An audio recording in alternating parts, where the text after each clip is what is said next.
Hello guys, myself Ankur sir.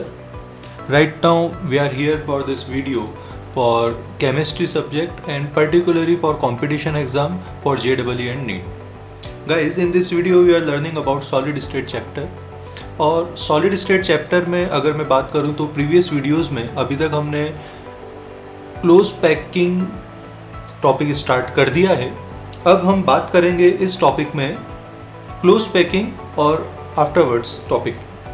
अब अगर मैं टॉपिक के लिए बात करूं तो उससे पहले अगर आपको वीडियो पसंद आई या मेरी वीडियोस पसंद आ रही है और आप कनेक्टेड होना चाहते हैं तो please don't forget to subscribe and share this video. Okay, now coming to the topic. Solid state में कुछ पुराने वाले टॉपिक से पिक करते हुए अब नए टॉपिक्स पे चलते हैं. जैसे हमारा जो टॉपिक था that is close packing and what are close packing.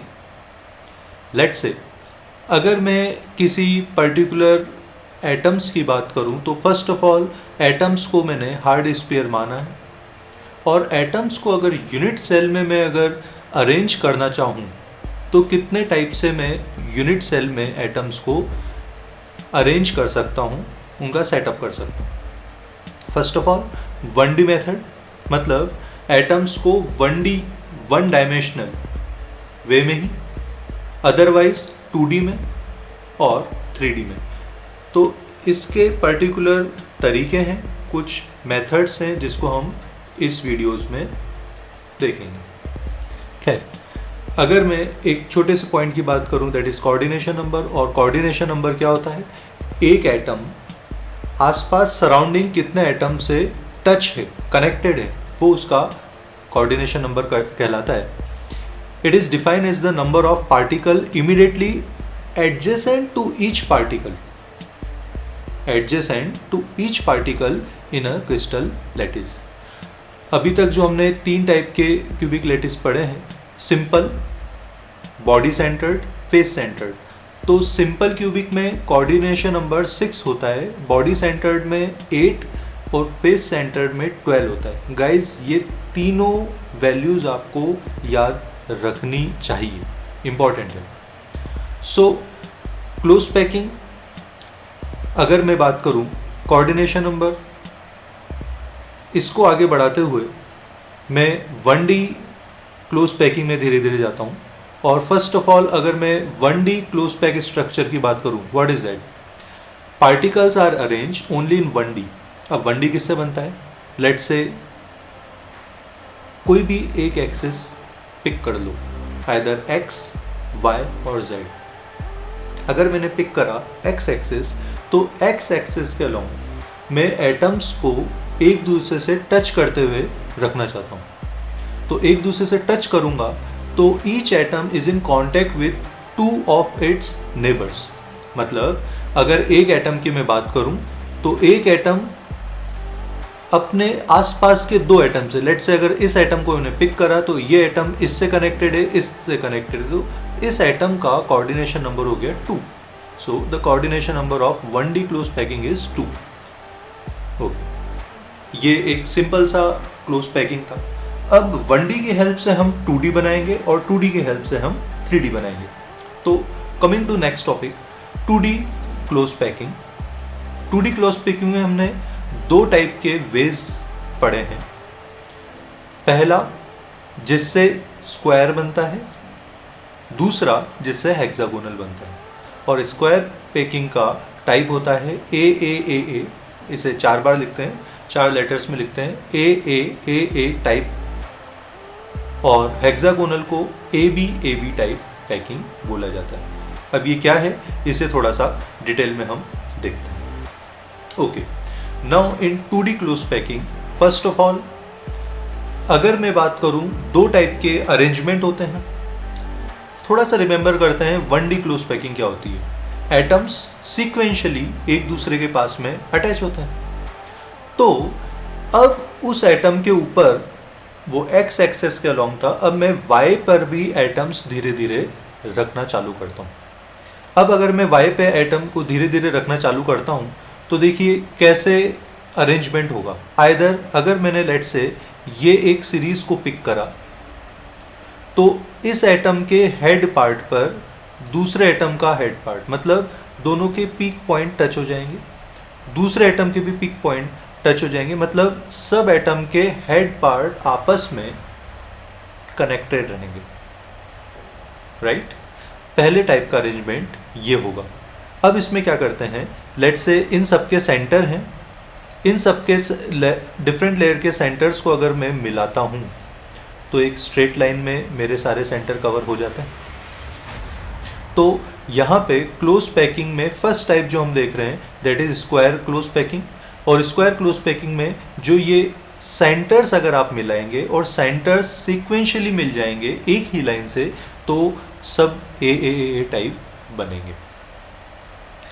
अच्छा, इस एटम को अगर मैं देखूं, ये एटम कितने एटम से कनेक्टेड है, मतलब टच है, तो इसके एडजेसेंट एटम हुए 1 2 3 4, अल्टीमेटली इसका कोऑर्डिनेशन नंबर हो गया 4। First row sphere head touch second rows head, मतलब सारे हेड आपस में टच होते।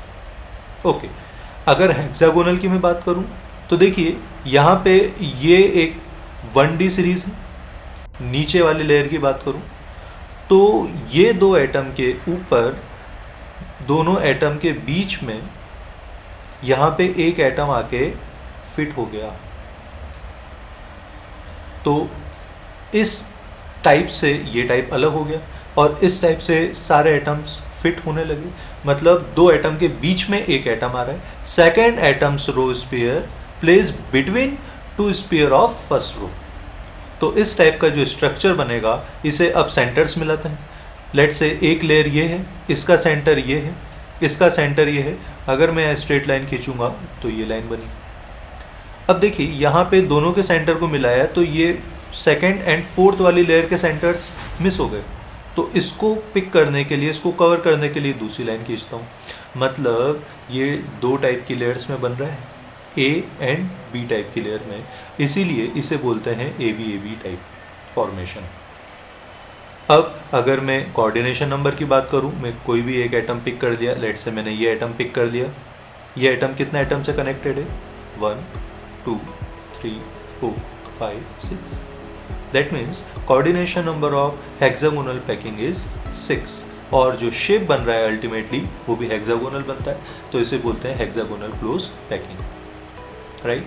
अब यहाँ पे पर्टिकुलर में कुछ वैल्यू आपको डायरेक्ट बता रहा हूँ जिसे आपको याद रखना इम्पॉर्टेंट है कि space occupy by sphere of square close packing is 52.4% and for hexagonal packing is 60.4%। Guys ये वैल्यूज आप जितना बेटर है याद रखो तो वो आपके लिए अच्छा हो। अभी तक हमने क्या पढ़ा, 1D एंड 2D। 1D की हेल्प से बनाया 2D। 1D एक ही टाइप का था जिसका कोऑर्डिनेशन नंबर 2 था और शेप लीनियर बन रहा था। 2D दो टाइप के बने, आइदर स्क्वायर वाला एडजस्ट एकदम हेड टू हेड होता है, या दूसरा हेक्सागोनल वाला। अब हम किस पे आएंगे, राइट, 3D। अब 3D में देखिए क्या है, फर्स्ट से दो कंडीशंस बनी, ए स्क्वायर टाइप या ए बी हेक्सागोनल टाइप। पहले मैं स्क्वायर टाइप पिक करता हूँ, तो 3D close packing can be done in 2 ways। पहला 3D close packing from 2D close pack structure layers. Okay, इसमें क्या करते हैं कि हम जो हमारा स्क्वायर प्लेनर वाला क्लोज पैकिंग था उसी को x y के अलोंग था, अब z एटम पे भी रखते हैं। z कैसे, अगर ये x में मानता हूँ, अगर ये y में मानता हूँ, तो z कौन सा हो जाएगा, ये। तो देखिए यहाँ पे ये एटम इससे कनेक्टेड है, ये एटम इससे कनेक्टेड है, इससे ये एटम कनेक्टेड नहीं है, इधर एक एटम इससे कनेक्टेड है। यहाँ पे अभी तक 3 एटम दिख रहे हैं। अगर मैं ये वाले एटम की बात करता हूँ तो ये एटम इससे कनेक्टेड है, इससे कनेक्टेड है, इससे, तो ऐसा लग रहा है कोऑर्डिनेशन नंबर 4 होगा। तो मैं अगर बात करूँ कोऑर्डिनेशन नंबर इस टाइप की पैकिंग में क्या होगा, तो फर्स्ट ऑफ ऑल मैं कोई बीच वाला एटम यहाँ पे सेट करता हूँ। लेट्स से ये वाला या ये वाले कर लेते हैं, ओके। तो यहाँ पे ये एटम के 4 एडजेसेंट यहाँ दिख रहे हैं, एक पीछे वाला और एक आगे वाला। अल्टीमेटली इस टाइप का जो स्ट्रक्चर बनता है उसका कोऑर्डिनेशन नंबर कितना होता है गाइस? 6। और जो शेप बनता है, देखिए यहाँ पे शेप आराम से दिख रहा है, शेप उसका बनेगा क्यूबिक स्ट्रक्चर। ऐसे टाइप के अरेंजमेंट में where layers are perfectly align, और ये भी टाइप हुआ ए टाइप स्ट्रक्चर, फॉर्मेशन इसका ए टाइप हुआ। और इस टाइप के जो फॉर्मेशन बनता है उसे हम बोलते हैं सिंपल क्यूबिक लैटिस या प्रिमिटिव क्यूबिक यूनिट सेल। ये बात हुई फर्स्ट की। अब बात करते हैं सेकेंड टाइप का, कि इसको यहाँ यस रिमेम्बरिंग कि कोऑर्डिनेशन नंबर इसका होता है 6, ओके। नाउ सेकेंड टाइप की अगर मैं बात करूँ 3D में ही, तो सेकेंड टाइप का क्या होता है? हमने भी स्क्वायर पैनल लिया था, अब किसका लेंगे हम? Hexagonal close packing. Hexagonal close packing को थोड़ा सा रिकॉल करें तो क्या होता है? 2 एटम्स के बीच में एक आ जाता है। जो सेकंड लेयर आती है वो फर्स्ट लेयर के 2 एटम्स के बीच में आती है, राइट। तो यहाँ पे इसको भी स्लोली हम कंप्लीट करेंगे। ऐसा नहीं कि सारी लेयर्स रख दी, अभी मैंने फर्स्ट लेयर बनाई है और फर्स्ट लेयर पे केवल सेकंड लेयर रखूंगा फर्स्ट मेथड में, और दूसरे मेथड में क्या करूंगा, दूसरे अरेंजमेंट में, कि जो हमारी सेकंड लेयर बन गई थी उसमें थर्ड रखूंगा। तो अभी क्या कर रहा हूं मैं? केवल फर्स्ट लेयर पे सेकंड लेयर रख रहा हूं, कोई थर्ड लेयर नहीं, ओके। तो इस टाइप में ऐसा जो डायग्राम में दिख रहा है, इस टाइप का स्ट्रक्चर बनता है। यहाँ पे एक डार्क सर्किल और लाइट सर्किल है। लाइट सर्किल पीछे वाले या नीचे वाले लेयर है और डार्क सर्किल ऊपर वाली लेयर है। तो गाइज यहाँ पे 2 टाइप के वॉइड्स बन रहे हैं। What do mean voids? Gap. अगर हम स्पीयर्स को, बॉल को अगर आपस में कनेक्ट करें तो ये पॉसिबल नहीं है कि इनके बीच में गैप ना हो। मतलब अगर एक या एक से ज़्यादा या मल्टीपल स्पेयर को आपस में कनेक्ट करते हैं तो उनके बीच में गैप होगा ही होगा। उनके बीच में जो खाली जगह रहती है, एम्प्टी स्पेस रहती है, जो गैप रहता है, उसे हम बोलते हैं वॉइड्स। मैं ये उन्हीं वॉइड्स की बात कर रहा हूँ। तो यहाँ पे 2 टाइप के वॉइड्स बनते हैं। फर्स्ट इज, एक देखिए टी से डिनोट हो रहा है और दूसरा ओ से डिनोट हो रहा है। T refers for tetrahedral voids and O refers for octahedral void. अब ये क्या है? देखिए यहाँ पे अगर एक एटम, लेट्स से यहाँ पे एक एटम है, दूसरा एटम है और तीसरा एटम है, उन तीनों एटम्स के ऊपर एक एटम रखा जाए, इट्स अबाउट लाइक इतना अच्छा नहीं बना बट फिर भी, तो यहाँ पे देखिए ये बन रहा है, एक काइंड ऑफ स्टार बन रहा है, ऐसा वॉइड बन रहा है। तो ये जब वॉइड बनेगा तो हम बोलेंगे कि शेप कौन सा बन रहा है? Tetrahedral void. और ऑक्टाहेड्रल में काइंड ऑफ स्टार बनेगा, मतलब एक इस टाइप का ट्रायंगुलर वॉइड बनेगा और दूसरा इस टाइप का ट्रायंगुलर, तो काइंड ऑफ स्टार बनेगा। तो जहाँ पे स्टार बन रहा है वो ऑक्टाहेड्रल वॉइड बनेगा और जहाँ पे ट्रायंगुलर टाइप बन रहा है वो टेट्राहेड्रल वॉइड बनेगा। ये तो हुआ कि ये वॉइड्स क्या होते हैं, लेकिन इसमें इससे भी इम्पॉर्टेंट कि टोटल नंबर ऑफ वॉइड्स कितने होते हैं, जो कि जब हम हमारे न्यूमेरिकल वाले वीडियोस देखेंगे वहाँ पे ये लॉजिक काम आएगा कि अगर टोटल n क्लोज स्पेयर हैं तो ऑक्टाहेड्रल n ही बनते हैं बट टेट्राहेड्रल 2n बनते हैं, मतलब ऑक्टाहेड्रल से डबल टेट्राहेड्रल वॉइड्स बनते हैं। ओके, तो ये बात हुई 3D स्ट्रक्चर के फर्स्ट, जब हम फर्स्ट लेयर पे सेकंड लेयर रखते हैं। अब हम क्या करेंगे? प्लेसिंग द थर्ड लेयर और सेकंड लेयर, मतलब फर्स्ट पे हमने सेकंड रख दी, अब उस सेकंड पे हम थर्ड लेयर रखेंगे। तो 1D टाइप्स एक टाइप का था, 2D 2 टाइप के हुए, स्क्वायर और हेक्सागोनल। अगर स्क्वायर की बात करूं तो उससे एक और 3D का अरेंजमेंट बनता है जिससे क्यूब बनता था, और जो हेक्सागोनल बनता था उससे 2 टाइप से बना है। Step by step first layer पे सेकंड लेयर रखी, सेकंड लेयर पे थर्ड लेयर रखी। तो जो सेकंड लेयर जब हम रखी थी फर्स्ट लेयर पे, तो उसमें दो टाइप के वॉइड्स बने, ऑक्टाहेड्रल और टेट्राहेड्रल वॉइड्स। अब हम देखेंगे placing third layer over second layer. तो यहाँ पे भी दो टाइप है, एक बार तो हम ऑक्टाहेड्रल वॉइड को और एक बार टेट्राहेड्रल वॉइड को कवर करेंगे। तो देखिए इसमें क्या है, फर्स्ट मैं पिक करता हूँ बाय कवरिंग टेट्राहेड्रल वॉइड्स। अब ये टेट्राहेड्रल वॉइड्स क्या है, कैसे पिक करेंगे, तो इसे यहाँ समझेंगे। अब जब मैं टेट्राहेड्रल वॉइड को कवर करूंगा, तो टेट्राहेड्रल वॉइड कब बनता है, जब एक स्टार टाइप चीज बनती है। स्टार ही बन रहा, जब स्टार के ऊपर एक एटम आएगा। अब ऊपर एक एटम कैसे आएगा, या तो मिडिल में हो यहाँ पे, और मिडिल के सराउंडेड 6 एटम, मतलब जो नीचे स्टार बन रहा था वो कितने एटम का बन रहा था, 3 एटम का बन रहा था, और उसके बाद उसके ऊपर रखा रहे हैं 6 एटम। Are you getting? यहाँ थे फर्स्ट पे, यहाँ पे एक ट्रायंगुलर बन रहा है, इसके ऊपर हेक्सागोनल रखाया, हेक्सागोनल रखाएगा तो हमारा टेट्राहेड्रल कवर हो जाएगा। फिर उसके ऊपर उसको कवर करने के लिए एक स्टार ही बनाना है हमको, तो वापस उसके सेम रख दिया, दैट इज बी। अगर मैं इस ट्रायंगुलर के नीचे बात करूं तो यहाँ पे भी हेक्सागोनल कनेक्ट होगा। तो यहाँ पे एक ट्रायंगुलर हेक्सागोनल दो टाइप की लेयर कनेक्टेड हो रही है।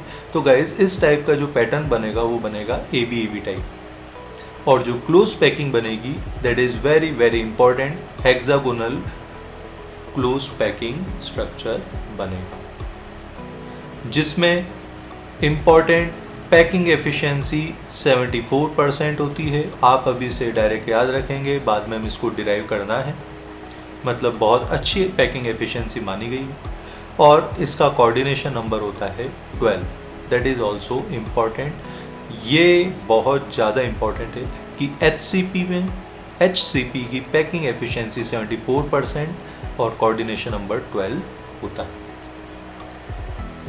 ओके, सो ये बात मैंने करी। जब मैं सेकंड लेयर पे थर्ड लेयर रखता हूँ, उसमें पहला मैंने कवर करा था टेट्राहेड्रल वॉइड। अब मैं कवर करूँगा ऑक्टाहेड्रल वॉइड। तो ऑक्टाहेड्रल वॉइड में कैसे क्या करेंगे, तो देखिए यहाँ पे एक मैंने स्ट्रक्चर बनाया, ये ट्रायंगुलर, उसके नीचे एक टेट्राहेड्रल बनाने की कोशिश कर रहा था, लेकिन मुझे ऑक्टाहेड्रल कवर करना है। तो इसका जैसे ट्रायंगुलर अरेंजमेंट है, इससे अपोजिट यहाँ पे मैंने ए लेयर जो है उसको एडजस्ट कर दिया। तो यहाँ पे 3 लेयर जब आपस में मिलती है, एक लेट्स से यहाँ पे सीधा ए में सीधा ट्रायंगुलर, उसके बाद में हेक्सागोनल, उसके बाद में उल्टा। तो इस टाइप का जो स्ट्रक्चर बनता है उसे बोलेंगे ABC स्ट्रक्चर। जो शेप बनेगा वो बनेगा क्यूबिक क्लोज पैक, जो हमारे प्रीवियस व्यू में था, और कोऑर्डिनेशन नंबर इसका भी 12 होगा। अब अगर मैं बात करूं close packing of atom in cubic structure, that is important कि FCC का सबसे ज़्यादा होता है, उससे कम BCC का होता है, और सबसे कम SCC। Face centred, then body centred, then simple cubic. और छोटा सा पॉइंट जो आपको रिमेंबर रखना है कंपटीशन के पॉइंट ऑफ व्यू से, कि all noble gases have CCP structure. Okay, केवल हीलियम को छोड़कर, हीलियम का क्या होता है HCP। ये इंपॉर्टेंट हो जाता है क्योंकि मैंने अभी थियोरिटिकली टॉपिक्स पिक करे हैं। ये कंपटीशन एग्जाम के क्वेश्चंस थियोरिटिकली जब बनते हैं तो ये हमारे एक इम्पॉर्टेंट लॉजिक्स हो जाते हैं, जिन्हें आपको एज इट इज़ याद रखना है, बहुत ज़्यादा important. Okay, now coming to the next topic, void, जिसकी मैंने बात करी थी। एम्प्टी स्पेस या होल्स आखिर क्या होते हैं? तो देखिए, एम्प्टी स्पेस और वैकेंट स्पेस स्पेयर को कनेक्ट करते हैं किसी भी यूनिट सेल में, तो उनके बीच में जो वैकेंट स्पेस बनती है उसे हम वॉइड बोलते हैं। और अलग अलग टाइप के स्ट्रक्चर में वॉइड का साइज भी अलग अलग होता है। When particles are close packed resulting in either CCP और HCP structure, two types of voids are generated। हमने void देखे थे, टेट्राहेड्रल और ऑक्टाहेड्रल। टेट्राहेड्रल कितने पॉइंट से बनेगा? 4 पॉइंट से बनेगा, तो इसका कोऑर्डिनेशन नंबर कितना हो जाएगा? 4 हो जाएगा। और ऑक्टाहेड्रल अगर 6 एटम से सराउंडेड है जिसका कोऑर्डिनेशन नंबर 6 होगा तो ऑक्टाहेड्रल बनेगा। Tetrahedral again if I try like इस टाइप का एक वॉइड बनता था और इसके ऊपर एक और आता था, तो 1 2 3 4 हो जाते थे। और octahedral is suppose I will try like एक ऐसा ट्राइंगल एंड दूसरा ये वाला, तो एक काइंड ऑफ स्टार बन जाता था। तो 1 2 3 4 5 6 टोटल 6 नंबर ऑफ एटम आपस में कनेक्टेड हैं, तो बन जाएगा ऑक्टाहेड्रल वॉइड।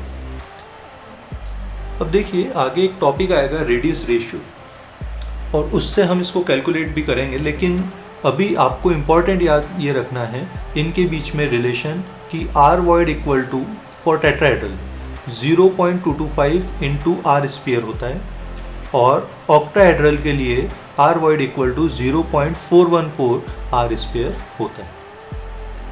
अगर मैं बात करूं टेट्राहेड्रल की, तो 1 2 3 एटम के बीच में एक एटम आ रहा है जो ये मैंने बताया था। इस टाइप का टेट्राहेड्रल शेप बनता है, तो इसे बोलेंगे टेट्राहेड्रल वॉइड। अगर मैं ऑक्टाहेड्रल की बात करूं तो एक मेरा ट्रायंगुलर ये बन रहा, और नीचे जो डैश्ड फिगर है उसमें ये नीचे वाली लेयर है, तो एक काइंड ऑफ एक सीधा ट्रायंगल और उसके ऊपर उल्टा ट्रायंगल, तो जो ऑक्टाहेड्रल वॉइड बनेगा उसको भी हमें रिमेंबर रखना है। तो गाइज ये तो बात हुई वॉइड्स और स्पेस और होल्स की। यहाँ पे आपको 2 वैल्यूज़ ये और दूसरी ऑक्टाहेड्रल की ये वैल्यूज़ आपको याद रखनी ही है। सो अभी ये सब टाइप के जो क्लोज पैकिंग हुए इसमें 3D वाला सबसे इम्पॉर्टेंट हो जाता है, जिसमें HCP, CCP, HCP इम्पॉर्टेंट है। आफ्टर दैट जो हमारे वॉइड्स हैं उसमें आप दोनों 0.225 एंड 0.414 वाली वैल्यूज़ भी याद रखेंगे, रिलेशन याद रखेंगे। Now we will come to the topic of that packing efficiency. Now what is packing efficiency? How can you define packing efficiency? Oh, sorry. So what is packing efficiency? Packing efficiency or packing fraction is the percentage of total space filled. मतलब आप एक let's say box में, just imagine box में अगर छोटा सा box है जिसमें 4 टेनिस की बॉल आ सकती, तो अगर 4 टेनिस की बॉल उस छोटे से बॉक्स में हमने नीचे रखी, तो क्या 4 बॉल के बीच में गैप रहेगा? बिल्कुल रहेगा। और कॉर्नर्स और टेनिस की बॉल के बीच में भी गैप रहेगा। ओके, नाउ उन 4 बॉल को आप कैसे जमा सकते हैं? आइदर एक बॉल को मैं हटाता हूँ और 3 बॉल को ट्रायंगुलर फॉर्म में जमा सकता हूँ, या 4 बॉल को स्क्वायर फॉर्म में मैं जमा सकता हूँ उस बॉक्स में। बस यही पैकिंग एफिशिएंसी। एक बॉक्स में अगर मैं बात करूँ किसी एटम्स को जिसे हमने स्पेयर माना है उसको किस हिसाब से हम जमाएंगे, वो हमारा पैकिंग एफिशिएंसी कहलाएगा। Now what is the basic formula of packing efficiency? Basic formula of packing efficiency is what? That total volume of unit cell. अब लेट्स से अगर यूनिट सेल को मैं क्यूब मानूं, तो टोटल वॉल्यूम ऑफ क्यूब को divide करेंगे उनके कितने स्पेयर जो हैं वो वॉल्यूम ऑक्यूपाई कर रहे हैं यूनिट सेल में। ओके, यहाँ पे 4 एक जनरलाइज है जिसको मैं यहाँ 4 नहीं बताऊंगा। Volume occupy by total spheres in unit cell upon total volume of unit cell into 100। अगर मैंने स्पेयर जो बॉल है उसका रेडियस r माना और एज लेंथ a मानी, तो देखिए यहाँ पे 3 टाइप के हमारे फर्स्ट ऑफ ऑल जो हमने प्रीवियस वीडियो में हमने देखे थे कि किस टाइप के अरेंजमेंट होते हैं। ये हमारा सिंपल या प्रिमिटिव अरेंजमेंट है जहाँ पे एटम्स केवल और केवल कॉर्नर पे लगे हुए हैं। दूसरा हमारा ये फेस सेंटर्ड है। फेस सेंटर्ड, यहाँ पे एक ये ABCD फेस है। ABCD फेस में यहाँ पे एक फेस सेंटर के बीच में एक एटम है, एक कॉर्नर पे एटम है और एक डायगनली दूसरे फेस डायगनली पे A और C है और फेस सेंटर पे B है। तो जब मैं इसको मिलाऊंगा तो ये कैलकुलेशन के काम आएगा। फॉर इमेजिनेशन ये बताना जरूरी है। अगर मैं बॉडी सेंटर्ड की बात करूं तो बॉडी डायगनली में हम मिलाएंगे। एक ये आगे वाला जो कॉर्नर आ रहा है क्यूब का, यहाँ पे A है, एक उससे टेढ़ा में बॉडी सेंटर्ड की तरफ गया दैट इज C और उससे डायगनली F। ये देखिए गाइस, इंपॉर्टेंट ये है A और E को देखिए, E भी बाहर की तरफ है, A भी बाहर की तरफ है, लेकिन मैं कैलकुलेशन कौन सा कर रहा हूँ, A बाहर की तरफ है और F अंदर की तरफ है, तो डायगनली कनेक्टेड हो रहा है। तो A और F अगर डायगनली कनेक्टेड है और बीच में कौन सा आएगा, ऐसा आइटम जो कि बॉडी के सेंटर में। तो A to F अगर हम जाएंगे C से होते हुए तो ये जो डिस्टेंस है वो भी हमको मेजर करना है। तो देखिए SCC सिंपल प्रिमिटिव में यहाँ पर A और H को अगर मैं कनेक्ट करूँगा तो रेडियस ऑफ स्फीयर क्या माना है मैंने, R, ये मेरा R हुआ, ये मेरा R हुआ, टोटल कितना हो गया 2R, और 2R किसके बराबर हो गया, एज लेंथ, जो कि किसने मानी मैंने, small a। Okay, second one, अगर मैं फेस डायगोनल की बात करूं, फेस डायगोनल में अगर मैं बात करूं तो HCP या CCP में बनता है। यहाँ पे इसका R, 2R और R plus 2R plus R, 4R equal to कितना हुआ, यहाँ पे डायगोनल इसका पाइथागोरस थ्योरम से अगर मैं कैलकुलेशन करूं तो CD मेरा स्मॉल a होगा, AD मेरा स्मॉल a होगा, राइट। क्यों, क्योंकि ये एज लेंथ क्यूब है, सारी जो एज लेंथ है सब बराबर होगी, दैट इज स्मॉल a, ये स्मॉल a, ये स्मॉल a, तो पाइथागोरस के अकॉर्डिंग कितना हो जाएगा, a square plus b square equal to c square, तो ये हो जाएगा मेरा अंडर रूट 2a। तो 4R equal to root 2a बनेगा। HCP CCP में क्या होगा, 4R equal to root 2a।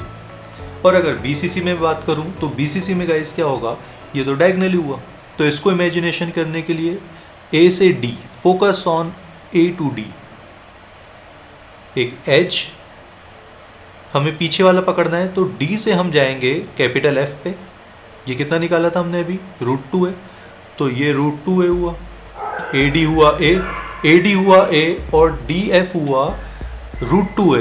Pythagoras लगाएंगे AF को कैलकुलेट करने के लिए, A square equal to let's say B square plus C square, तो A square plus root 2a का स्क्वायर मतलब 2a square, A square plus 2a square 3a square हुआ, तो 3a का अगर अंडर रूट लेंगे तो होगा रूट 3a, तो root 3 equal to 4R, A का 1R, C के 2R, F का 1R, 4R equal to root 3a यहाँ पे होगा। यही चार वैल्यूज हैं जो पैकिंग एफिशिएंसी में हमारे काम आएंगे। ओके, अगर मैं SCC के पैकिंग एफिशिएंसी की बात करूं तो what is that, atoms are locate only on centres, atoms are locate only on corners, केवल कॉर्नर पे रहेगा, और जिसके लिए A इक्वल टू कितना रहेगा 2R। Okay, got it. उसके बाद में volume of cubic unit cell, एक क्यूब का वॉल्यूम कितना होता है, A क्यूब, और A कितना है 2R, तो मतलब A क्यूब कितना हुआ 8R cube. Total number of कितना एटम है 1, तो टोटल एक एटम, SCC में एक एटम होता है टोटल, एक एटम कितना वॉल्यूम ऑक्यूपाई करेगा 4/3 पाई आर क्यूब इंटू 1। ओके, तो पैकिंग एफिशिएंसी अगर मैं बात करूं तो वॉल्यूम ऑक्यूपाई बाय, यहाँ पे टोटल स्पेयर है, this is kind of misprint, तो volume occupy by total sphere in volume in unit cell, that is 4/3 pi r cube, and total volume of unit cell is 8R cube into 100, for packing efficiency percent will use percent sign. इसको अगर packing efficiency को calculate करेंगे so very very important, total आ जाएगा 52.36, it's approx equal to 54%। ये derivation आपको याद भी रखना है और इसको हम संभालेंगे फ्यूचर की इस वैल्यूज को। अब अगर मैं बात करूं पैकिंग एफिशिएंसी इन एचसीपी या सीसीपी, जो हमारा डायगनली फेज डायगनली बोलेंगे, नॉट डायगनली, फेज डायगनली बोलेंगे। तो phase diagonally 4r equal to √2a हुआ था और क्यूब तो a क्यूब था ही, तो क्यूब का वॉल्यूम a क्यूब था, a equal to 4r by √2, तो इक्वल टू हो गया 2√2r का क्यूब। टोटल कितने ऑक्यूपाई करता है FCC, कॉर्नर्स पे 1 और फेस पर 3, टोटल 4 एटम्स, तो 4 एटम्स इंटू उसका वॉल्यूम, तो 4 into 4/3 pi r cube upon ये जो √2 r क्यूब यहाँ पे आया into 100। Total packing efficiency in HCP and CCP is 74%। Right, तो लेट्स एक छोटा सा कंपेयर मैं करूँ कि HCC या प्रिमिटिव और HCP हेक्सागोनल या क्यूबिक में ज़्यादा पैकिंग एफिशिएंसी किसकी है। राइट, 74% ज़्यादा पैकिंग एफिशिएंसी है। मतलब अगर मैं एक HCC टाइप से अरेंजमेंट एक क्यूब में करूँ एटम्स का और एक HCP टाइप से करूँ तो ज़्यादा अच्छे से ज़्यादा एटम्स HCP या CCP में भराने के लिए बेटर होगा मतलब। Okay, now coming to the next topic, हमारा प्रिमिटिव हुआ, हमारा HCP हुआ, अब बचता है हमारा face centre, sorry body centre. Body centred में क्या होगा, यहाँ पे atoms are allot at the corner as well as body centre, तो उसके लिए हमने निकाला था 4r equal to √3a last to last view में। ओके, तो टोटल नंबर ऑफ एटम्स 2 होते हैं और वॉल्यूम ऑफ क्यूब कितना होगा a क्यूब, तो a क्यूब अगर हम इससे a क्यूब करेंगे तो 4/3 इंटू r का क्यूब, टोटल 2 एटम है, तो volume occupy by total sphere in unit cell that is 2 into 4/3 pi r cube upon total volume 4/3 r cube into 100%। Packing efficiency अगर percentage wise निकालनी है तो total आ जाएगा 68%। ये तीनों वैल्यूज 54, 74 और 68, 52, 74 और 68, ये तीनों वैल्यूज इंपॉर्टेंट है। Now coming to the next topic that is density. अगर मैं इस टॉपिक की बात करूं तो अगर यहाँ पे खासकर JEE और JEE मेंस और नीट में सॉलिड स्टेट में अगर डेंसिटी से क्वेश्चन आता है तो एक बोनस क्वेश्चन माना जाता है। यहाँ पे क्या होता है, बेसिकली देखिए density equal to mass upon volume होता है और 1 एटम के लिए अगर पर एटम के लिए करें तो एवोगाड्रो n के लिए एवोगाड्रो से डिवाइड हो जाएगा, a क्यूब हमारा वॉल्यूम हो जाएगा, z इंटू m, z यहाँ हो जाएंगे कितने नंबर ऑफ एटम है पर यूनिट सेल में, m उसका मॉलिक्यूलर वेट, n है एवोगाड्रो नंबर और a जो है एज वेल यहाँ पे जो हमारा है edge length of unit cell होता है। तो density equal to Zm upon a cube Na होता है। हाँ, तो मैं बात कर रहा था जब इसके हम क्वेश्चंस देखेंगे तो ये एक बोनस क्वेश्चन होता है, आपको जस्ट डेंसिटी का फॉर्मूला याद रखना है। अब इसमें 5 चीज़ें हैं, 4 वैल्यूज़ आपको दे दी जाएगी, एक की वैल्यू पूछी जाएगी, सिंपल।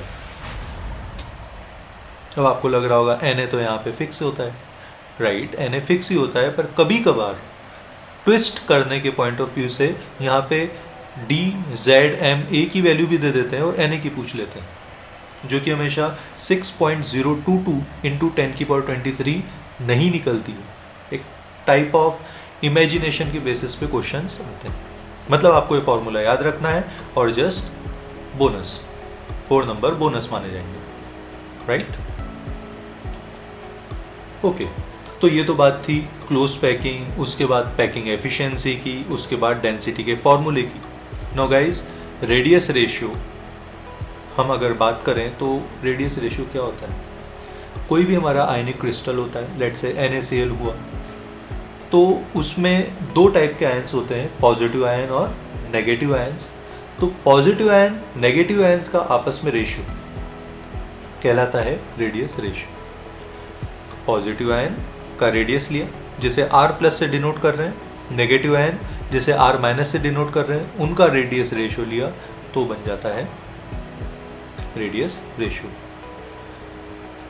अब अगर मैं रेडियस रेशियो की बात करूं तो आपको यहाँ पे ये जो टेबल है that is very very important, very important, because इसके बेसिस पे कंपटीशन एग्जाम में कई बार क्वेश्चंस आते हैं।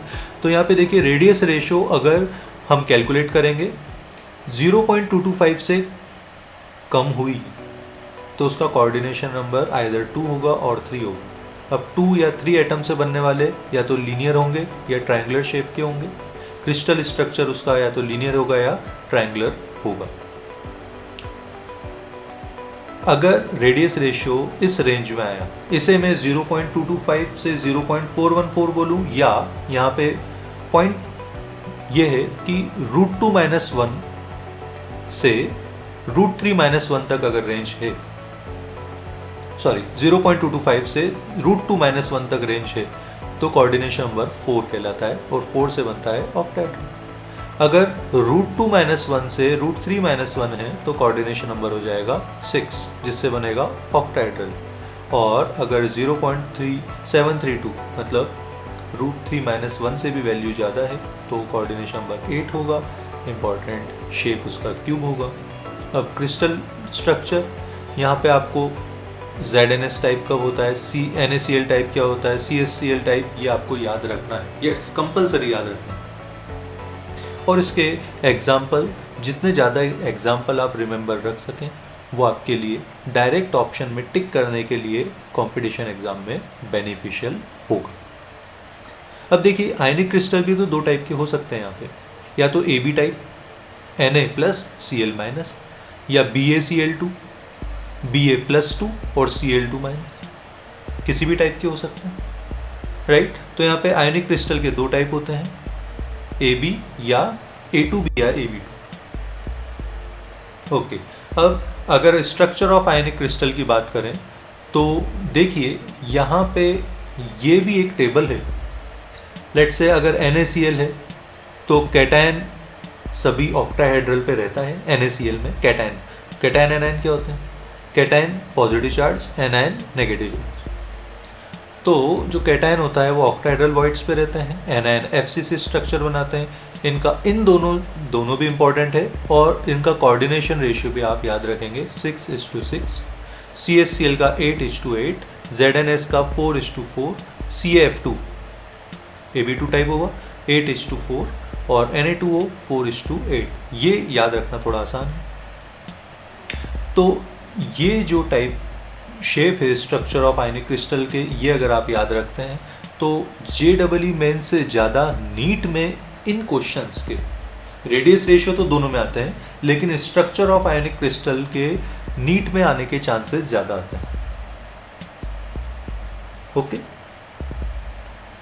अब देखिए अगर मैं एक नोट की बात करूं, यहाँ पे इंपॉर्टेंट पॉइंट है, on applying pressure NaCl structure, अगर NaCl स्ट्रक्चर पे प्रेशर हम अप्लाई करेंगे तो उसका शेप चेंज होकर CsCl टाइप स्ट्रक्चर बन जाएगा, मतलब 8:8 कोऑर्डिनेशन हो जाएगा। और अगर टेम्परेचर में बढ़ा दूं 760 केल्विन तक कर दूं तो यही 8:8 6:6 में कन्वर्ट हो जाएगा। ये पॉइंट आपको याद रखना है, मेमोरी बेस पॉइंट। ओके, अब देखिए नेक्स्ट पॉइंट की बात करेंगे, that is imperfection in solid.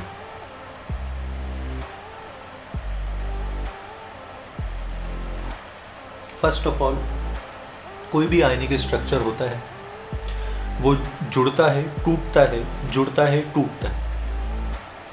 But क्या कोई भी सॉलिड, क्या ऐसा जरूरी है, लेट्स से अगर मैंने आयरन लिया, NaCl लिया, तो आर यू श्योर कि उसमें sequentially iron iron iron iron के ही एटम होंगे?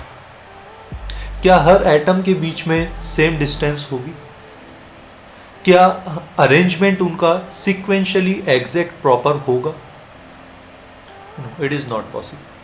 कुछ ना कुछ प्रॉब्लम्स तो आ ही जाती है, मतलब जो उनका रेगुलर अरेंजमेंट है वो कहीं ना कहीं इरेगुलर हो जाता है। तो in a crystal solid, atom, ion and molecule are arranged in a definite repeating pattern, but some defects may occur in pattern. जो डिफेक्ट हुआ उसे ही हम बोलेंगे imperfection in solid. आइदर ये कूलिंग से होता है या एडिशनल पार्टिकल से हो जाता है, कैसे भी हो जाता है। तो हमारे जो रेगुलर अरेंजमेंट डिफेक्ट हुआ, ये दो टाइप के डिफेक्ट होते हैं, आइदर पॉइंट डिफेक्ट और लाइन डिफेक्ट। या तो पर्टिकुलर कहीं एटम पे डिफेक्ट होगा या एंटायर लाइन पे डिफेक्ट होगा। हमारे सिलेबस में JEE नीट में जो फोकस है वो पॉइंट डिफेक्ट पे है। तो देखिए, डिफेक्ट जो है हम केवल पॉइंट डिफेक्ट पढ़ेंगे। ये 3 टाइप के हम पढ़ेंगे। First, impurity defect, second, stoichiometric defect and third, non stoichiometric. Stoichiometric में 4 टाइप के 4 टाइप से पढ़ेंगे: vacancy, interstitial, Schottky, Frenkel. Non stoichiometric में मेटल एक्सेस डिफेक्ट और मेटल डेफिशिएंसी डिफेक्ट और इम्प्योरिटी एक अलग टाइप का हो जाएगा। क्लासिफिकेशन प्रॉपर है? Okay, now coming to next topic. इन डिफेक्ट्स को हम थोड़ा सा डिटेल में देखते हैं। हम केवल पॉइंट की बात करेंगे, लीनियर की लाइन की बात नहीं करेंगे। पॉइंट में पहला है स्टोइकियोमेट्रिक डिफेक्ट।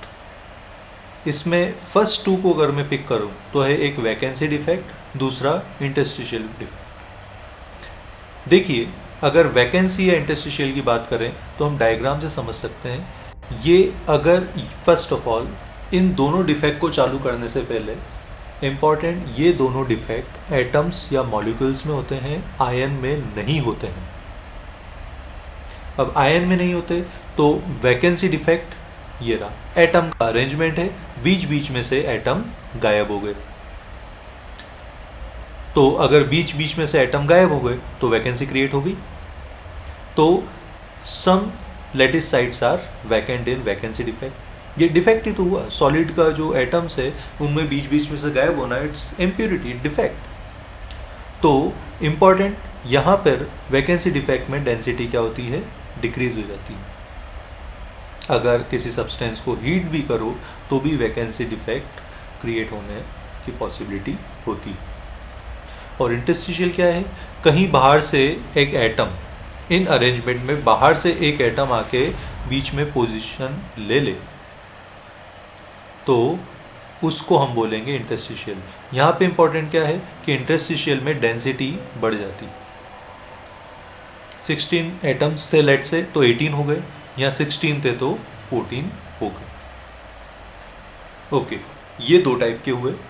स्टोइकियोमेट्रिक में वैकेंसी, इंटरस्टिशियल तो होते ही हैं, 2 अलग टाइप के और होते हैं, दैट इज शॉर्टकी एंड फैंकर।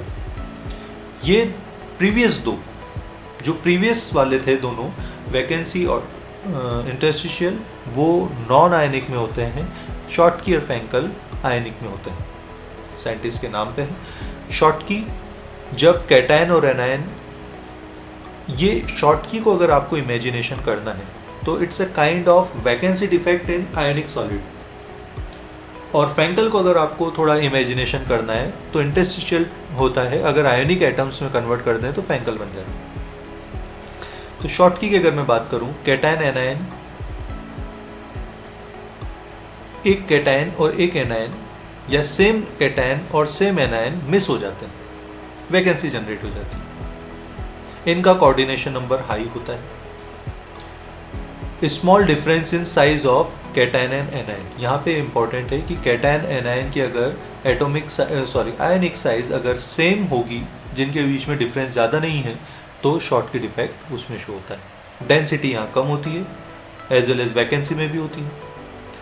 यहाँ पे लेटिस एनर्जी कम, तो स्टेबिलिटी ज़्यादा होती है।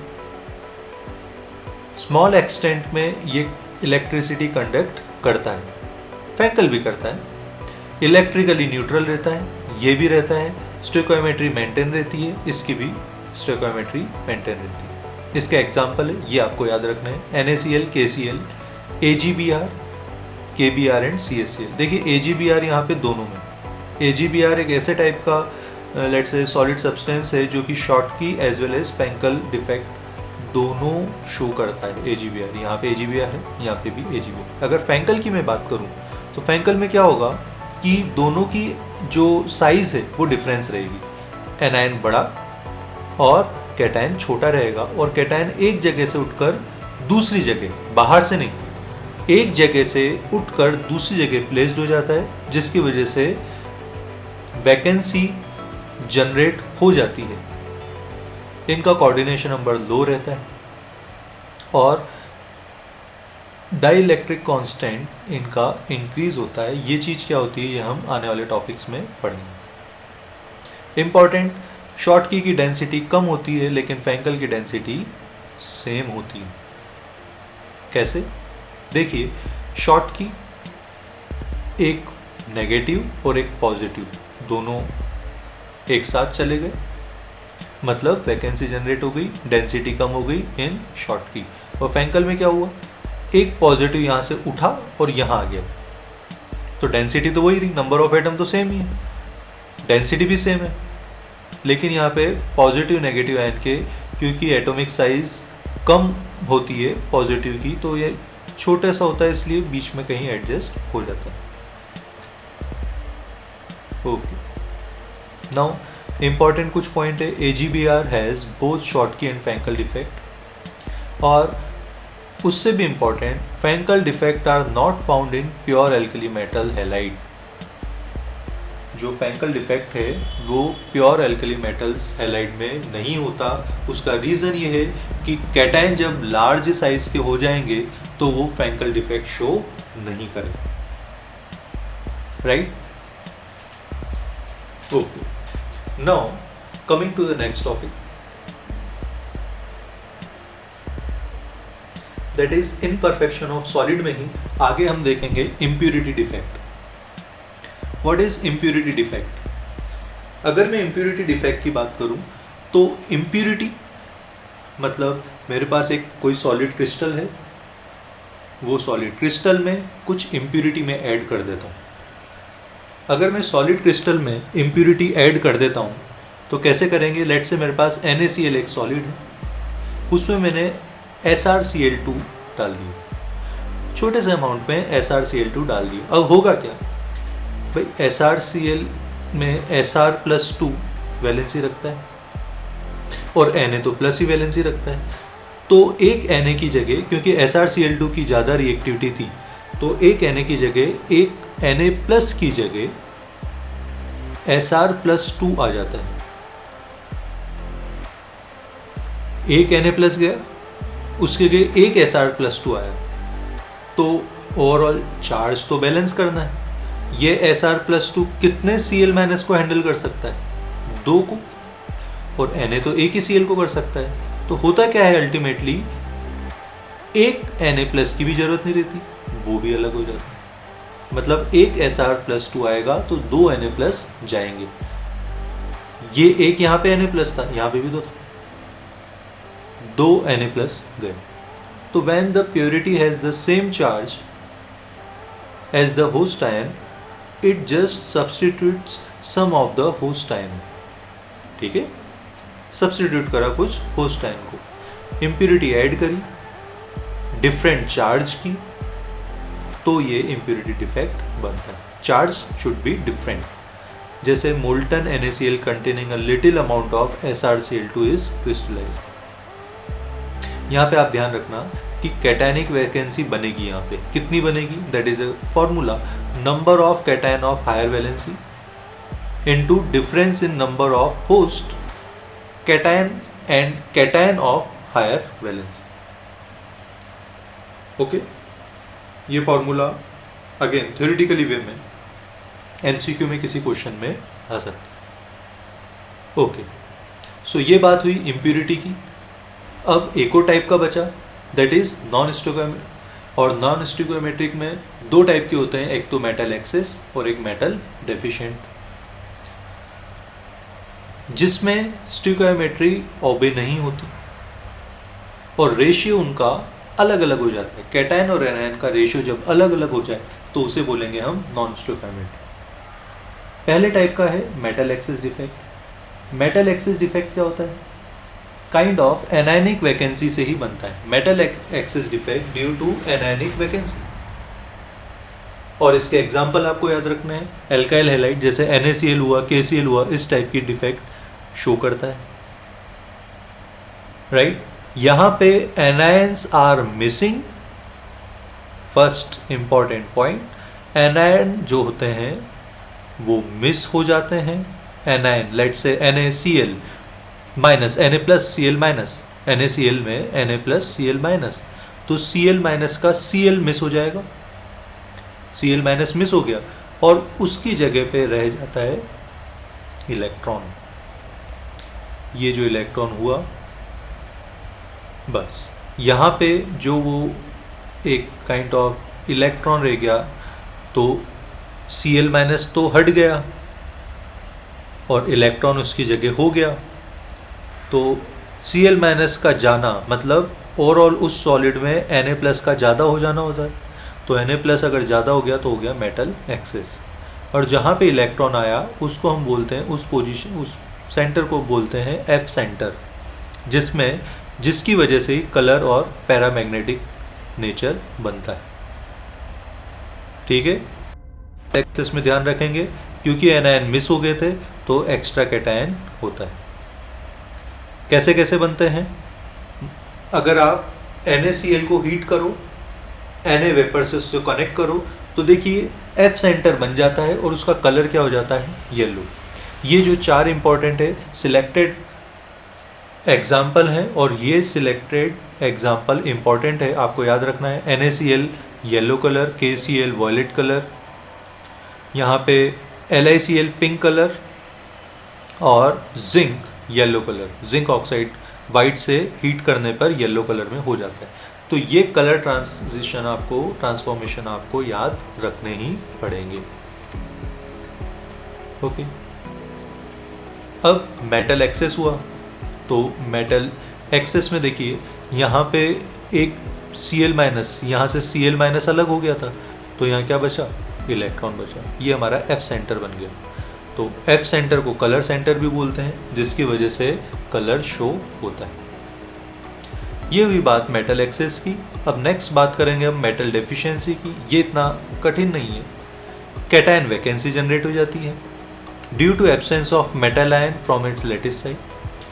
Charge is balanced by the ion of higher positive charge. अब जैसे इसमें इंटरस्टिशियल टाइप बनता है कि FeO बन सकता है, FeO 1:1 की रेशियो में हो सकता है, बट इसका ये पाया जाता है कि इसका जो रेंज है वो Fe 0.93 O से 0.96 O तक मिलता है। तो अल्टीमेटली देखिए 1:1 रेशियो था, लेकिन यहाँ पे मेटल का रेशियो कम हो गया, 0.93:1 हो गया, तो हो गई मेटल डेफिशिएंसी। सो आपको ये याद रखना है। अब देखिए आगे के हम टॉपिक की बात करते हैं। First of all electrical property of solid. Okay, तो पहली बात, इलेक्ट्रिसिटी सॉलिड में कैसे फ्लो होती है, इलेक्ट्रिसिटी कैसे कंडक्ट होती है, राइट, इलेक्ट्रॉन की हेल्प से और पॉजिटिव हेल्प से। ये बात आप ध्यान रखना, इलेक्ट्रॉन के फ्लो के अपोजिट डायरेक्शन में इलेक्ट्रिसिटी मानी जाती है। तो आइदर कंडक्शन होगा जब इलेक्ट्रॉन ज़्यादा हो जाएंगे, इलेक्ट्रॉन ज़्यादा होने की वजह से एन टाइप बनेगा, या कंडक्शन जब होगा जब पॉजिटिव होल ज़्यादा रहेंगे तो उसकी वजह से पी टाइप कंडक्शन बनेगा। और उसी चीज़ को हम देखेंगे। देखिए यहाँ पे कंपेयर करा है मैंने metal, non metal, semi metal में, और इसको एनर्जी बैंड से अगर मैं कंपेयर करूं तो यहाँ पे देखिए ये जो ब्लू कलर है, मेटल पे फोकस करेंगे, ये जो ब्लू कलर है यहाँ पे वैलेंस इलेक्ट्रॉन होते हैं। अगर कैसे भी वैलेंस इलेक्ट्रॉन इस वाइट स्पेस में आ जाए, वाइट बॉक्स में आ जाए, तो हम बोलेंगे कि वो सब्सटेंस कंडक्टिविटी शो करेगा। और मेटल में पाया जाता है, ये दो टाइप की रेंज बना ली हमने, दो टाइप के बैंड बना लिए हमने। अगर ब्लू में है तो वहाँ पे वैलेंस इलेक्ट्रॉन होता है, और वाइट में हो तो वहाँ पे इलेक्ट्रॉन कंडक्टिविटी शो करता है। तो अगर मैं बात करूँ मेटल की, तो वहाँ पर ये दोनों बैंड ओवरलैप होते हैं, मतलब इलेक्ट्रॉन यहाँ से इस रेंज में भी होगा और इस रेंज में तो वाइट बॉक्स भी आ रहा है, मतलब यहाँ जैसे इलेक्ट्रॉन आएगा वो सब्सटेंस कंडक्टिविटी शो करेगा। क्योंकि मेटल में बैंड ओवरलैप होते हैं, इसलिए मेटल हमेशा इलेक्ट्रिसिटी कंडक्ट करता है। Metal always conduct electricity. Non metals की बात करूं तो ब्लू बॉक्स और वाइट बॉक्स, इन दोनों फिल्ड बैंड और एम्प्टी बैंड में गैप ज़्यादा है। क्योंकि लार्ज एनर्जी गैप होता है, तो इलेक्ट्रॉन को अगर आप हीट भी करेंगे तो जंप करके उस एम्प्टी बैंड में नहीं जाएगा। इस वजह से, क्योंकि उनमें लार्ज एनर्जी गैप होता है, तो वैलेंस इलेक्ट्रॉन कभी भी कंडक्शन बैंड में नहीं जाएगा। इसका मतलब non metals always act as insulator. और सेमीकंडक्टर की अगर मैं बात करूं, एनर्जी गैप होता तो है लेकिन इतना ज़्यादा नहीं होता है। तो अगर यहाँ पे वैलेंस इलेक्ट्रॉन को एनर्जी दी, लेट से गर्म ही करा, तो वो इलेक्ट्रॉन जंप करके कंडक्शन बैंड में चले जाए, और कंडक्शन बैंड में गए तो उस पर्टिकुलर कंडीशन में सेमीकंडक्टर इलेक्ट्रिसिटी कंडक्ट करेगा। ओके, सो ये तो बात हुई कंडक्टिविटी की। अब अगर मैं बात करूं एक रेंज की, जो आपको याद रखना है, अगेन ये वाला पुराना वाला टॉपिक तो जेडब्ल्यू वालों के लिए भी इंपॉर्टेंट था सॉरी, ये वाली रेंज खासकर नीट वालों के लिए ज़्यादा इंपॉर्टेंट है कि मेटल में कंडक्टिविटी ऑर्डर 10⁶ से 10⁸ ओम इनवर्स होता है। मेटल में एनर्जी गैप नहीं होता। इंसुलेटर में 10⁻⁻10 से 10⁻⁻20 ओम इनवर्स मीटर इनवर्स होता है, यहाँ पे मीटर इनवर्स भी होगा। एनर्जी गैप मैक्सिमम होता है। और सेमीकंडक्टर जो हमारे जिगजैग पीरियोडिक टेबल में बनता है, let's say silicon, germanium, antimony, तो ये जो है ग्रे, इसका particular allotrope, Cu2O, SiC, GaAs, ये सारे सेमीकंडक्टर होते हैं और इनकी जो रेंज होती है वो 10⁴ से 10⁷ तक होती है। ओके, नाउ अगर मैं नोट की बात करूं तो जब एक मैकेनिकल स्ट्रेस दिया जाता है किसी पोलर क्रिस्टल को, तो पोलर क्रिस्टल इलेक्ट्रिसिटी प्रोड्यूस करने लग जाता है, उसको बोलते हैं पाइजियो इलेक्ट्रिसिटी, जिसको आगे हम थोड़ा डिटेल में भी देखेंगे। Okay, now what is intrinsic and extrinsic semiconductor. अब हमें सेमीकंडक्टर को कंडक्टिविटी करवानी है, तो पहली बात तो इंट्रिंसिक सेमीकंडक्टर वो होते हैं जो कि प्योर सेमीकंडक्टर होते हैं, जैसे SI और GE। और एक्सट्रिंसिक सेमीकंडक्टर वो होते हैं जो कि नॉर्मल सेमीकंडक्टर नहीं होते, उसमें हम कुछ डोपिंग करते हैं, हाइब्रिड करते हैं, और उस डोपिंग की वजह से कंडक्टिविटी उसकी इंक्रीज हो जाती है या बन जाती है, कंडक्ट करने लग जाते हैं, उसे बोलते हैं एक्सट्रिंसिक। इंट्रिंसिक में तो कुछ करना ही नहीं, प्योर था। अब इंट्रिंसिक को उठाया, उसमें कुछ डोपिंग करेंगे। डोपिंग मतलब कुछ ऐसे आसपास के सब्सटेंस मिलाएंगे, नेबरिंग सब्सटेंस मिलाएंगे, जिससे उनकी कंडक्टिविटी हो। एक्सट्रिंसिक में conductivity is due to presence of impurity. Conductivity किसकी वजह से होती है? इम्प्यूरिटी की वजह से। They form by doping, dope करना, एक एटम के स्ट्रक्चर में दूसरे एटम को मिलाना, दस the overall conductivity increases. Doping of SI और GE इज कैरिड आउट किस किस की? PaAs SB BaAl G। मतलब दो टाइप की डोपिंग हो सकती है, आइदर N टाइप की और P टाइप की। N टाइप में क्या होता है? Silicon is dope with 15 group element, तो उसे बोलेंगे N टाइप, जब नेगेटिविटी ज़्यादा हो जाती है, तो नेगेटिव चार्ज की वजह से आ जाता है N टाइप। और जब silicon dope with 13 group element, उसके लेफ्ट वाला एक पीरियोडिक टेबल में अगर मैं बात करूं, सिलिकॉन 14 ग्रुप में होता है, तो अगर इधर वाले को आप डोप कर रहे हो, इधर वाला एटम इसमें डाल रहे हो, तो यहाँ पे 15th ग्रुप वाला अगर 14th में डाल रहे हो तो इलेक्ट्रॉन ज़्यादा होते हैं, तो बन जाएगा एन टाइप, और अगर 13 ग्रुप वाला डाल रहे हो 14 में तो इलेक्ट्रॉन कम होते हैं, तो बन जाएगा पी टाइप। पॉजिटिव होल बनेंगे, it's refer for P type. ठीक है, ये आपको important terms again theoretically point of view से 13 to 15 compounds are INSB, ALP, GAS. 12-16 compounds are ZNS, CDS, CDSE, HGT. These exhibit electrical and optical properties of great use in electronic industry. Again, ये वाला note भी NEET के point of view से ज़्यादा important है। Okay, coming to the next point, that is magnetic properties of solid. आप जानते हैं कुछ मैग्नेटिक प्रॉपर्टी होती है, जैसे डाई मैग्नेटिक, पैरामैग्नेटिक। इस चैप्टर में आप 5 टाइप की मैग्नेटिक प्रॉपर्टी पढ़ेंगे, डाई मैग्नेटिक, पैरामैग्नेटिक के साथ ferromagnetic, ferrimagnetic, antiferromagnetic. One by one देखते हैं।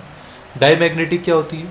अगर आप किसी सब्सटेंस को मैग्नेटिक फील्ड से बाहर रखो फर्स्ट, वो सब्सटेंस कोई भी अट्रैक्शन शो नहीं करेगा, लेकिन आप जैसे ही उस सब्सटेंस को मैग्नेटिक फील्ड में लाओ तो दीज आर वीकली रिपल्ड, थोड़े से क्या करने लग जाएंगे? रिपल करने लग जाएंगे, और इनमें कोई भी अनपेयर्ड इलेक्ट्रॉन नहीं होता, सारे के सारे इलेक्ट्रॉन पेयर्ड होते हैं। ये होता है हमारा diamagnetic substance. Examples are these. यहाँ पे आपको ध्यान रखना है, बेंजीन और NaCl को खास ध्यान रखना है। पैरामैग्नेटिक सब्सटेंस क्या होते हैं? जिनको मैग्नेटिक फील्ड के बाहर रखा तो कुछ नहीं करेंगे, लेकिन जैसे मैग्नेटिक फील्ड के अंदर लाए तो दे विल गेट अट्रैक्ट। क्यों अट्रैक्ट होते हैं? क्योंकि इनमें अनपेयर्ड इलेक्ट्रॉन होते हैं। अनपेयर्ड इलेक्ट्रॉन होते हैं, वो अपने रोटेशन रिवॉल्व करते हैं, उसकी वजह से मैग्नेटिज्म जनरेट होता है। ठीक है, तो इंपॉर्टेंट है, they lose magnetism in the absence of magnetic field. Important Cu+2 Fe+3 as well as O2 important, and TiO, Cu, ये सारे इंपॉर्टेंट है पैरामैग्नेटिज्म। फेरोमैग्नेटिक की बात करेंगे, जैसे हमारा iron, they are strongly attract by magnetic field. देखिए magnetic property कब शो करता है? जब कोई इलेक्ट्रॉन है, अगर अनपेयर्ड इलेक्ट्रॉन है, पेयर्ड इलेक्ट्रॉन तो क्या करते हैं, दोनों अपोजिट डायरेक्शन में स्पिन होता है, तो एक दूसरे को नलीफाई कर देते हैं, बैलेंस कर देते हैं। बट अनपेयर्ड इलेक्ट्रॉन एक जगह रोटेट होकर मैग्नेटिज्म जनरेट करते हैं। हर एक इलेक्ट्रॉन का रोटेशन जब होता है एक मैग्नेटिज्म जनरेट करता है, और वो इलेक्ट्रॉन ही है जो वहाँ पे एक छोटा सा मैग्नेटिज्म बन जाता है। वो इलेक्ट्रॉन एक मैग्नेट की तरह बिहेव करता है। Okay, so this are permanent type of magnetism even till the absence of magnetic field. कुछ examples CrO2, Fe, CO and Nm। ये चीज आपको याद रखनी। ओके, नाउ 3 टाइप के मैग्नेटिक प्रॉपर्टी हुई, 2 टाइप के और होंगे। पहला है एंटी फेरो, दूसरा है फेरी। एंटी फेरो में क्या होता है? देखिए यहाँ पे फेरोमैग्नेटिज्म में सारे के सारे इलेक्ट्रॉन एक ही डायरेक्शन में होते हैं।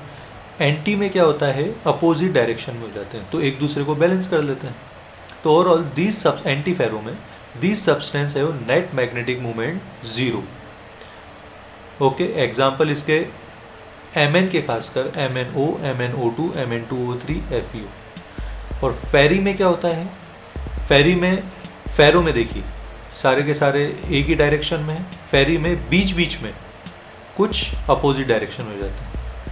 एंटी में क्या होता है? एग्जैक्ट जितने अप डायरेक्शन में उतने डाउन डायरेक्शन में, लेकिन फेरी में बीच बीच में होते हैं। तो दिस सब्सटेंस है net dipole movement due to unequal parallel and anti parallel alignment. इसका एग्जाम्पल है Fe3O4 और फेरिट्स इंपॉर्टेंट। ओके, नाउ ये तो बात हुई मैग्नेटिक प्रॉपर्टी। अब अगर मैं नेक्स्ट पॉइंट पे जाऊं, that is dielectric properties. What is dielectric properties? देखिए डाइलेक्ट्रिक प्रॉपर्टीज क्या होती है। डाइलेक्ट्रिक सब्सटेंस वो होते हैं जो कि नेट इलेक्ट्रिक चार्ज को इंक्रीज करने के लिए या फ्लो करने के लिए अपना इलेक्ट्रिक फील्ड देते हैं। मतलब अ dielectric substance in which an electrical field is give, उनका खुद इलेक्ट्रिक चार्ज नहीं होता, एक इलेक्ट्रिकल फील्ड देना पड़ता है ओवरऑल इलेक्ट्रिक चार्ज बढ़ाने के लिए। क्यों? क्योंकि डाइलेक्ट्रिक सब्सटेंस जो है वो एटम को बहुत टाइट पकड़े हुए होते हैं। जो इलेक्ट्रॉन है वो एटम्स को बहुत टाइट पकड़े हुए थे, लेकिन फिर भी अगर उसको हम इलेक्ट्रिकल फील्ड अप्लाई करें तो वहाँ पे क्या हो जाएगा? पोलराइजेशन हो जाएगा, और पोलराइजेशन की वजह से एक तरफ हमारे पॉजिटिव या न्यूक्लियोसाइड हो जाएगा और दूसरी तरफ हमारा इलेक्ट्रॉन क्लाउड हो जाएगा। ओके, फिजियो इलेक्ट्रिसिटी क्या होता है? प्रेशर इलेक्ट्रिसिटी भी बोलते हैं। अगर मैकेनिकल स्ट्रेस किसी भी क्रिस्टल पे करा, mechanical stress let's say pressure करा, और अगर उसमें इलेक्ट्रिसिटी प्रोड्यूस हो गई क्योंकि आयंस के डिस्प्लेसमेंट होता है, तो उसे बोलते हैं पाइजियो इलेक्ट्रिसिटी। ठीक है, मैकेनिकल स्ट्रेस रखा, इलेक्ट्रिसिटी प्रोड्यूस हो गई, तो उसे बोलेंगे पाइजियो इलेक्ट्रिसिटी, और उस टाइप के क्रिस्टल को बोलते हैं पाइजियो इलेक्ट्रिक क्रिस्टल। और अगर कन्वर्सली अगर electrical field is applied to such crystal result into magnetic strain, उसे बोलते हैं उल्टे प्रोसेस को इनवर्स फिजियो इलेक्ट्रिक। एग्जाम्पल इसके आप ध्यान रखेंगे, ये इंपॉर्टेंट है लेड जिरकोनेट का, और अमोनियम डाइहाइड्रोजन फॉस्फेट भी एक इम्पॉर्टेंट है, और क्वार्ट्ज। इन तीनों का आप एग्जाम्पल को याद रखेंगे। ये जनरली माइक्रोफोन्स, अल्ट्रासोनिक जनरेटर, सोनार डिटेक्टर्स एक्सेट्रा में यूज होते हैं। ओके, तो अगर मैं आगे बात करूं, दैट इज डाइलेक्ट्रिक प्रॉपर्टीज, ये आपको एज इट इज याद रखनी है। पायरो इलेक्ट्रिसिटी किसे बोलते हैं?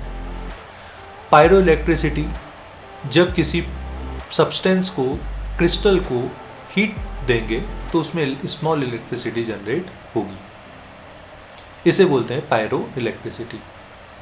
Isn't cool? अगर आपने थोड़ा सा हीट करा तो उसमें इलेक्ट्रिसिटी जनरेट होगी।